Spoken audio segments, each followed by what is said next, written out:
Welcome to my channel Old Valuable Chiller, your ultimate source for rare coins, coin collecting tips, and historical insights. Today, we're diving deep into the fascinating world of the 2001 Jefferson nickel, also known as the 2001 5-cent coin from the United States. Whether you're a seasoned collector, a beginner in numismatics, or just someone curious about the hidden value of coins in your change jar, this video is going to offer you everything you need to know about the 2001 Jefferson nickel. So stay with me till the end, because we'll explore the coin's history, design, mintage figures, errors, varieties, and potential collector value that could surprise you.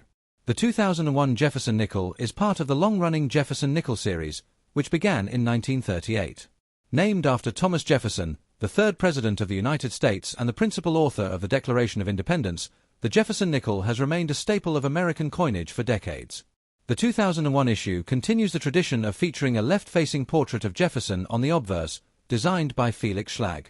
While it may look like an ordinary coin at first glance, certain details make the 2001 Jefferson nickel special for collectors and coin enthusiasts alike. Let's begin with the basic specifications of the coin. The 2001 Jefferson nickel is composed of a cupronickel alloy, 75% copper and 25% nickel, giving it that familiar silver-like appearance. It weighs 5 grams and has a diameter of 21.21 millimeters. The edge of the coin is smooth, not reeded, and it was struck at multiple mints across the United States. The most common ones you'll find are from the Philadelphia Mint, marked with a P, and the Denver Mint, marked with a D.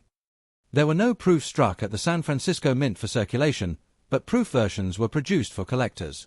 Mintage figures for the 2001 Jefferson nickel are worth noting. The Philadelphia Mint struck over 661 million coins, while the Denver Mint produced more than 563 million. These high mintage numbers mean that most 2001 Jefferson nickels are quite common in circulated condition. However, that doesn't mean they aren't worth anything. In fact, high-grade examples, especially those graded MS66 or higher by professional coin grading companies, can command impressive premiums in the collector market. A well-preserved, uncirculated coin with a strong strike and clean surfaces can sell for several dollars or more, especially if it's free of contact marks and has excellent eye appeal. Now let's talk about the design details. On the obverse, we see the profile of Thomas Jefferson, facing left, with the inscriptions "In God We Trust" to the left, "Liberty" and the year 2001 to the right. The mint mark appears below the year. The reverse design features Monticello, Jefferson's Virginia estate, along with the inscriptions "E Pluribus Unum", Monticello, 5 cents, and United States of America. While this design remained largely unchanged for decades, collectors still pay close attention to the sharpness and clarity of these design elements, particularly the steps on Monticello. Coins with full steps, meaning all 6 steps on the front of Monticello are clearly visible, are especially desirable and are often graded as FS or full steps by grading services. Let's now explore the different varieties and errors that make the 2001 Jefferson nickel a treasure hunt for some collectors. One of the most sought-after varieties in any Jefferson nickel issue is the presence of full steps. These are harder to find because they require a perfectly executed strike during minting. A 2001 Jefferson nickel with full steps in MS66 or higher could fetch significantly higher prices in auctions or from specialized collectors. Error coins are always exciting, and the 2001 Jefferson nickel is no exception. Some known errors include off-center strikes, die cracks, die clashes, and double dies. For example, a coin that is 5% to 15% off-center, while still showing the date and mint mark, can be highly collectible. Similarly, double die obverses, where Jefferson's features or the inscriptions are slightly doubled due to a misalignment during the die production process, are also quite valuable. These errors are relatively rare and can command a significant premium depending on their severity and clarity. Another important factor when assessing the value of a 2001 Jefferson nickel is its condition. Coins are graded on the Sheldon scale from 1 to 70, with 70 being a perfect, flawless coin.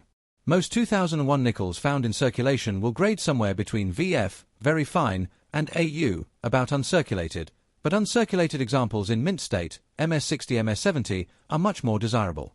Coins graded MS67 or MS68 with full steps designation are especially prized and can be worth anywhere from $10 to $100 or more, depending on the market and buyer demand. Let's now take a moment to talk about proof coins.